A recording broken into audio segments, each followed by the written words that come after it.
Let's try that again. Good morning, church. Happy Sabbath. God is good. And all the time. Our church is surprisingly full considering it's communion. And it's that unwritten rule, when communion is on, what happens to the people? They disappear. So I praise God that our church is full and everyone is ready to receive the communion and go through the communion service. And I'm looking forward to sharing this message with you. And now Joe has reminded me that it's only 15 minutes. And she even wrote sermonette to remind me as well. So I'm going to try to stick in within the 15 minutes to share the communion. But I'm sure we'll all be blessed by the service. And as we go through one of two things that Jesus has left us with. Do you know what the other one was? Baptism and communion. They're the two things by the new covenant that Jesus has left us with, and he wants us to remember. So after baptism, he says, now you take part in this communion service, which we are taking part in as well. So let me start, because the time, the 15 minutes, I've got 14 minutes left. But let me just use some of these minutes to say to the mothers, can you put your hand up for all the mothers around in our church? Loud, not loud, but put your hands up high. Yeah. Now, can we just give you a round of applause for the amazing work that you do as mothers? Now, I understand that mothers not only, they don't just look after kids. There's more than that. They're the doctors, they're the nurses, they're the taxi drivers, and they're what else?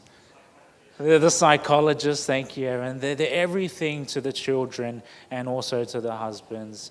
So I just want to say thank you for all the mothers who are around here who have done such fantastic work. And God bless you as you continue to do your motherly role. And so I thank you so much, because I'm glad God didn't give it to the fathers to do that role, because he knows that fathers are impatient sometimes, all the time. And the mothers say amen. All right, let's get into our sermon, our short message. So I've got here the Old Testament, but the communion service is something that is unique to Christians. And it's a part of a tradition that has existed in the Old Testament. Does anyone know where it might have existed, or where you have seen the communion service? There's Passover, yep. There is another one. It's with sanctuary, yep, but not the one that I'm thinking of. Sorry, what was that? Yeah, Melchizedek, yep. Let me propose to you one that you probably have missed, just skimmed over.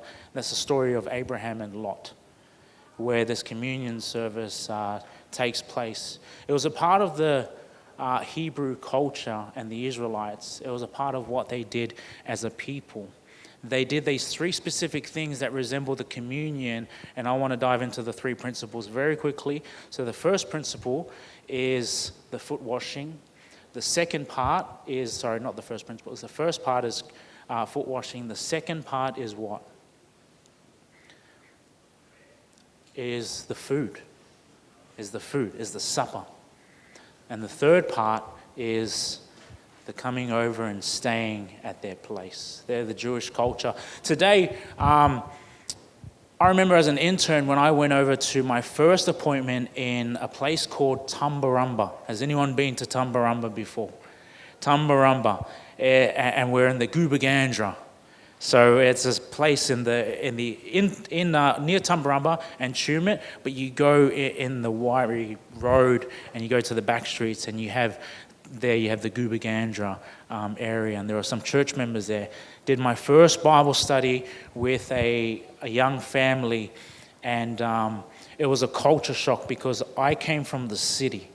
And for those of you who know what it's like coming from the city, you're distracted by these gadgets. A lot of gadgets and kids, a lot of games and gadgets and all these things. And my nephews and nieces, they had these gadgets, and I left a holiday with them, and I went straight into the country, straight into the bush. These kids didn't have gadgets, they had something else. One of them brought out a Triton that they made. They made a Triton. Another person brought out, one of these other kids, brought out a little flamethrower. Another kid they made it themselves. Another kid brought out a bow and arrow that they made themselves, and they were showing me these things. And then I was looking for the father at the time, and I'll talk about intimidation. I went to to look for the father and say, where are you and stuff, and what kind of Bible studies do you want me to go through with your kids? It's Liz and Joel, and he was in the shed loading his gun. And I was thinking I better do a good job with these Bible studies. But that was my first experience. But when I got there, one of the first things that it's all common to us, and it's traditional, I guess. Tradition is something that we do without, it's not written law. So you just know that you must do it, or you have to do it, or else something feels a little bit weird. And so when I went there, everything else was different, but one thing remained the same. They said, Jeremy, would you like a glass of what? Water. Would you like a glass of water? And if you're extra nice, you say, would you like something to eat as well? And so they invited me over, and they gave me a glass of water, and we continued the Bible study. That's something that comes natural to us. As I look at your faces, you're like, so what? Because it's tradition. It's what we do in Australia. It's what we do. We offer people a glass of water, have some food, and then we hang out and we chat. That's what we do. In the Hebrew culture, it was something completely different. They would offer water for foot washing. If this person had traveled a long distance, they would offer water for the feet, to wash your feet, because you have dirty feet. The next thing, they would give you a morsel of bread or some food so that you can satisfy your hunger. And they won't only do that, they'll give you a big meal as well. And if they were extra nice, if you've traveled a long distance from a faraway place, they would invite you to stay the night. They say, why don't you just stay the night and then continue on your journey tomorrow? So I want us to look at, if you have your Bibles, can you look at Genesis 18, 1-5. And this is a story of Abraham. We're going to go through 2 Old Testament stories. Genesis 18, 1-5.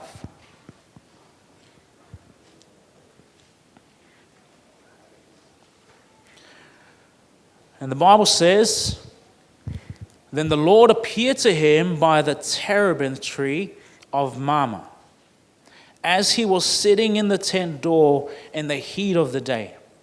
So he lifted his eyes and looked, and behold, 3 men were standing by him. And when he saw them, he ran from the tent door to meet them, and bowed himself to the ground. And he said in verse 3, my Lord, if I have now found favor in your sight, do not pass by your servant. Please let a little water be brought and wash your feet, and rest yourself under the tree. And I'll bring a morsel of bread, and that you may refresh your hearts. After that you may pass by, inasmuch as you have come to your servant. And they said, do as you have said. And if we continue on, we read in the next chapter 19, Genesis 19, so flip your pages to Lot's story in Genesis 19, 1-3. Now the 2 angels came to Sodom in the evening, and Lot was sitting in the gate of Sodom. I find that interesting that Lot was sitting there in the gate of Sodom. In my mind, straight away, I'm thinking, Lot knew how terrible this place was. So he wanted to get any guest into his house very quickly. He rose to meet them, and he bowed himself with his face towards the ground. And verse 2, and he said, here now, my lords, please turn into your servant's house and spend the night, and wash your feet. Then you may rise early and go on your way. And they said, no, but we will spend the night in the open square. But he insisted and strongly, so they turned into him and entered his house. Then he made them a feast and baked unleavened bread, and they ate. Do you see the 3 things that turn up there? The foot washing, the morsel of bread, and then with Lot's story, he invites them over to stay the night. I want to talk about those 3 things. It's unique to God's people because you read a little later in Genesis 19:4 and 5, how the people in Sodom treated people of the time, and they wanted to drag these angels out of Sodom's house, and they wanted to do some things to them that is not the way that God's people treat people. The word says that they wanted to know them carnally. You know what carnally means? It means in a way that's not even humanly appropriate. It's not appropriate at all for Christian people, let alone just humans, and a standard. There is no standard there, so Lot wanted to take them in, rescue them, keep them at the house and let them stay. And so you have these traditions that are unique to God's people. I love in the New Testament, I left my clicker. Can we go to the next slide? Thank you. In the New Testament, Jesus takes this a little further. In John 13, 2-8.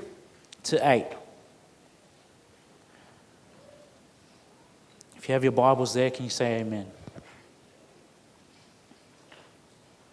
John 13:2-8, this is entering into the Last Supper meal. Jesus is there with his disciples. And supper being ended, the devil having already put into the heart of Judas Iscariot, Simon's son, to betray him, Jesus, knowing the Father had given all things into his hand, that had come from God and was going to God. He rose from the supper and laid aside his garment, took a towel and girded himself. After that, he poured water into a basin and began to wash the disciples' feet and to wipe them with a towel with which he was girded. Then he came to Simon Peter, and Peter said to him, "Lord, are you washing my feet?" And Jesus answered and said to him, "What am I doing? You do not understand now, but you will know after this." Verse 8, Peter said to him, "You shall never wash my feet." Jesus answered him, If I do not wash your feet, if I do not wash you, you have no part with me." And then verse 12-15, it says, "So when he had washed their feet, taken his garment and sat down again, he said to them, 'Do you not know that what I have done to you? You call me teacher and Lord, and you say, well, for I am, so I am. If I then, your Lord and teacher, have washed your feet, you also ought to wash one another's feet. For I have given you an example, that you should do as I have done to you." Jesus is taking them through the first process of the washing of feet, and he's giving them an example. You see, Abraham and Lot, they offered to wash the visitors' feet. But it's interesting because in the Old Testament, the cultural context was that the guests wouldn't wash the feet of other people. They would get their servants to wash the feet of other people. And so they would ask their whoever's around, the servants, and come and wash this person's feet, and then they'll go through the process, the beginning stages. And then Jesus takes it a little further than this, and he pushes away the servant, and he becomes the servant. He steps into the servant position, and he washes the feet of the disciples. Something that is a big no-no in the Jewish culture. Why would the master wash the feet of the servant? Why would the rabbi, the teacher, wash the feet of the servant? And so he goes a little further. And I want to pose to you this, that the foot washing process is a sanctification process. It involves humility. And so Jesus is saying, if you want to partake in my communion, you need to understand how my kingdom works. We don't run on the currency of silver, but we run on the currency of servanthood. We need to be able to become humble people. And what does humility involve? I read somewhere on the internet just recently that humility involves awareness. And this person writes this article, connecting humility and awareness. I don't know for you guys, but let me ask this question. Do you need humility in order for you to be aware of your state? Absolutely. We need humility. Why is that?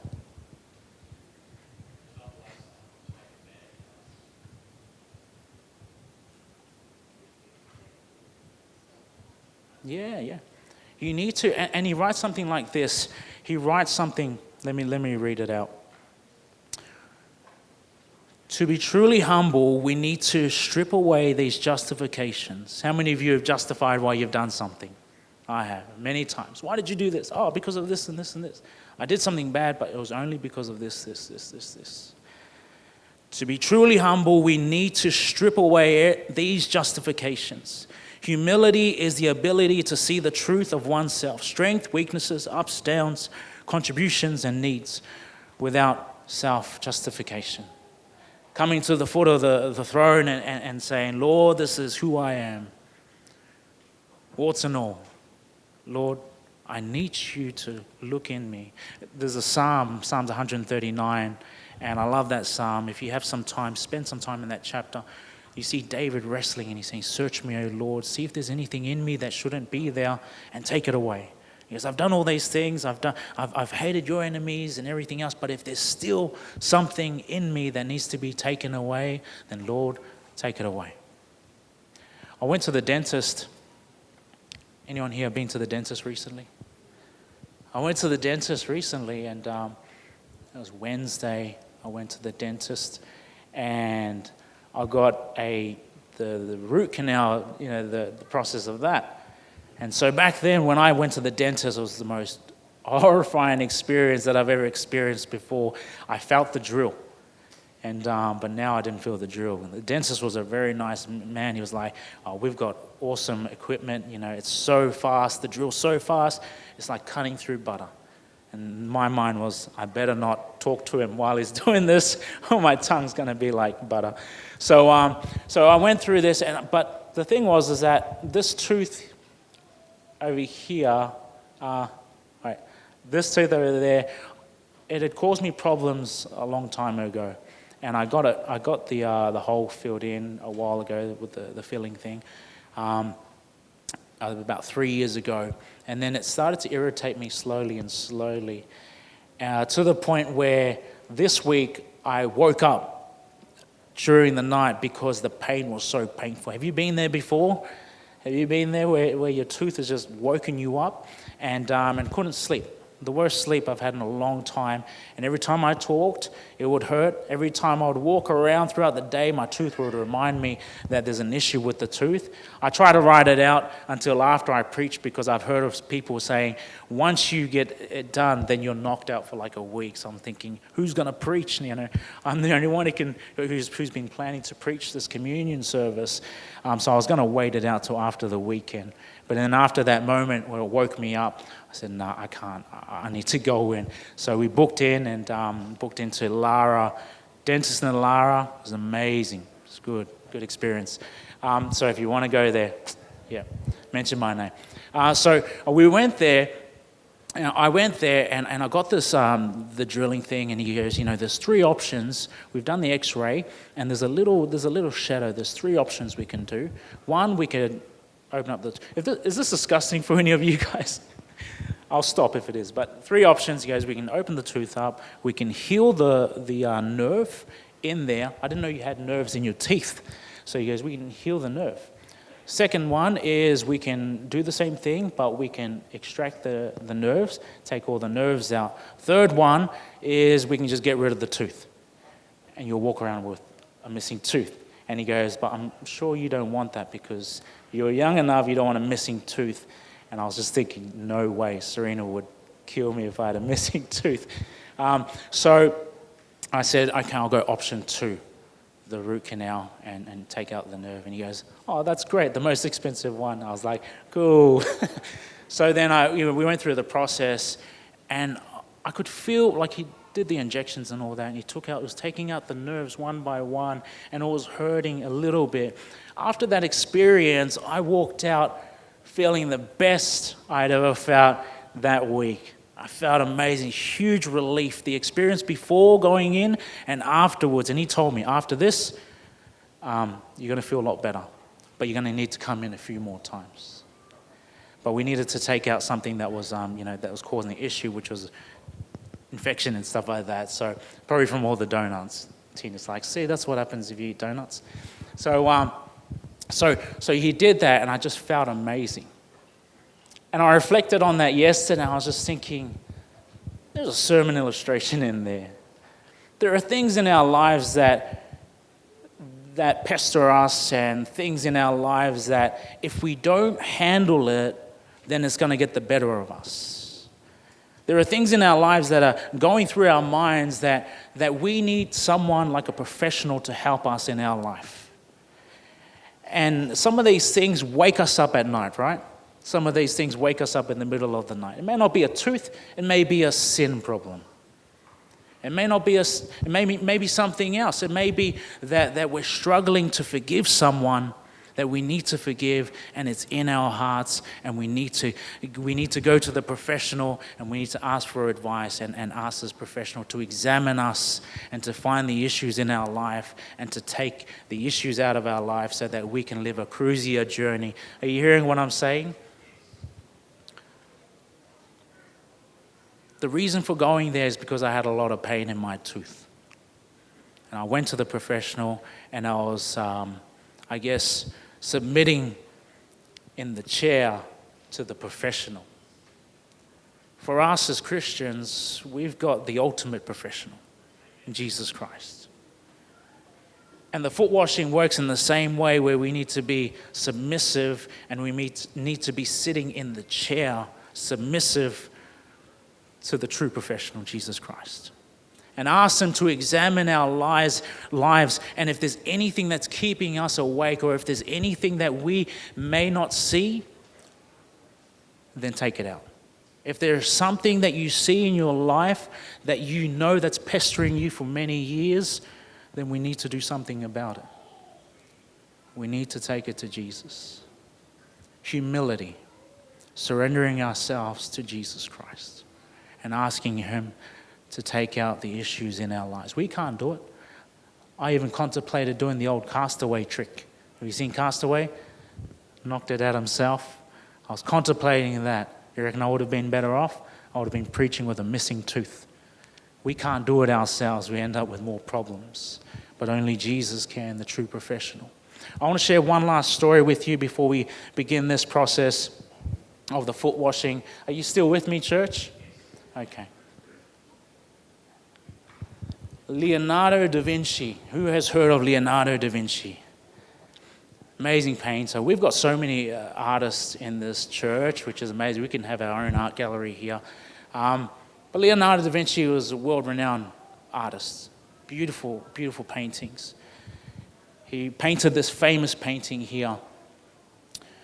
But it was interesting on the process on how he started painting. He had this quarrel, this issue with another painter. And so he had this problem with this other famous painter in town, and they didn't get along very well. And long story short, he was so frustrated with this painter that when he started drawing this, he started with the person of Judas to paint. And guess whose face he put in there? The other painter. He put the other painter that he was upset with in the face of Judas. It reminds me, sometimes in our lives we can be so quick to paint someone else's face and someone else's character in the face of an enemy, when really we need to be examining who we are, which is what Leonardo da Vinci did. He eventually was trying to paint. He started with Judas. He got through it so easily. He eventually went to Jesus, and he tried to put the paintbrush to the canvas, and he struggled to paint. Jesus, many times he tried to start, he couldn't. He tried to start, he couldn't. Start, stop. And then he went through a process where he was realizing that he couldn't stop. It's not that he didn't have the idea, it's just that there was another issue that he needed to sort out with first. And then so he eventually sorted out the quarrel with this person and met up with this person and sorted it all out. and he began to remove the face of his enemy out of Judas. He took it out. And then he was able to continue, and he finished this painting, this beautiful painting here that we see. The point of the story was that it's hard for us to be painting and to move on in life, in this life project, if we are if we're focusing on the negatives and we're painting other people's faces in the negative place. I'll go to someone who says it much better than I. He says, C.E. McCartney says, you cannot at one and the same time be painting the features of Christ into your own life and painting another's face with the color of enmity and hatred. You cannot do that. Before we go to the foot washing process, we cannot do that. We cannot paint the face of an enemy or have any of these things in our minds and take up the bread and take the wine and complete the process. We can't take it because that's not how the kingdom of God works. God is setting us up for the kingdom of heaven, and it begins with humility. As we go and break off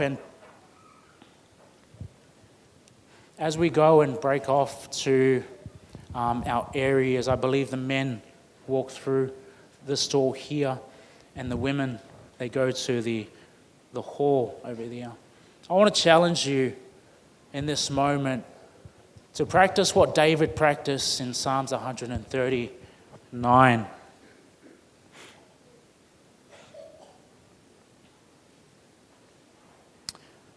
When you get your Bibles there, can you say amen? Psalms 139, verse 23. Search me, O God, and know my heart. Try me and know my anxieties.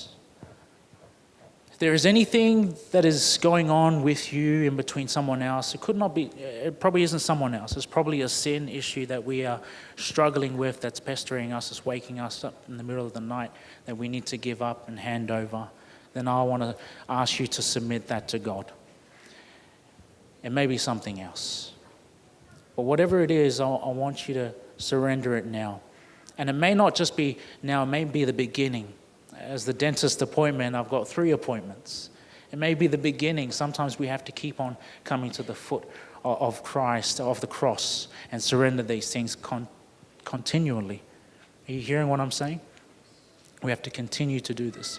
So I want to give you 5 minutes to just spend in quietness and reflect on your life, and if there's anything that you need to give up to God, I want to ask you to submit it to God today. If not, begin the process today.